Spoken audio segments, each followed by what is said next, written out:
Hi friends எல்லாரும் எப்படி இருக்கீங்க? இன்னைக்கு லஞ்சுக்கு வந்து பார்த்தீங்கன்னா, புளியோதரை தான். ஸோ, அதுக்கு தேவையான பொருள் எல்லாத்தையும் வந்து எடுத்து வச்சாச்சு. புளிய வந்து சுடு தண்ணீல வந்து ஊற வச்சிருக்குது. இப்ப நம்ம எடுத்து வச்சிருந்த இன்கிரீடியன்ட்ஸ் எல்லாத்தையும் வந்து வறுத்து எடுத்துக்கலாம்.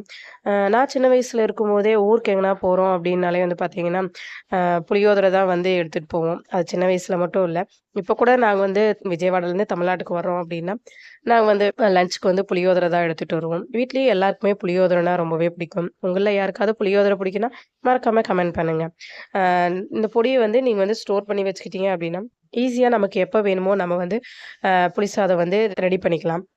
இதுக்கு வந்து நாங்க வந்து எண்ணெய் வந்து நல்லெண்ணெய் தான் யூஸ் பண்ணியிருக்கோம். ஸோ, நல்ல எண்ணெய் வந்து சூடானது கடுகு சேர்த்துக்கலாம். ஸோ, கடுகு பொரிஞ்சதும் கடலை பருப்பு சேர்த்துட்டு, அதோட வந்து வேர்க்கடலையும் வந்து சேர்த்துக்கலாம். ஸோ, வேர்க்கடலை இதெல்லாம் நல்லா வறுத்ததுக்கு அப்புறம் வந்து மிளகா வத்தலும், கருவேப்பிலையும் சேர்த்துட்டு, அதோட வந்து பெருங்காயம் வந்து 2 ஸ்பூன் ஆட் பண்ணிக்கலாம். நம்ம கரைச்சு வச்சிருந்தா புளி தண்ணிய வந்து இதோட சேர்த்துட்டு மஞ்சத்தூளும், தேவையான அளவு உப்பும் வந்து வந்து சேர்த்துக்கலாம்.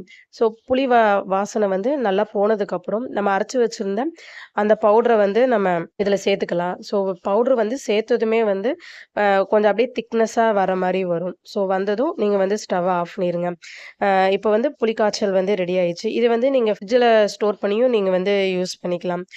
இதுக்கு சைட் டிஷ் வந்து பார்த்தீங்கன்னா, நெறைய பேர் வந்து பொட்டுக்கடல துவையல் வச்சு சாப்பிடுவாங்க.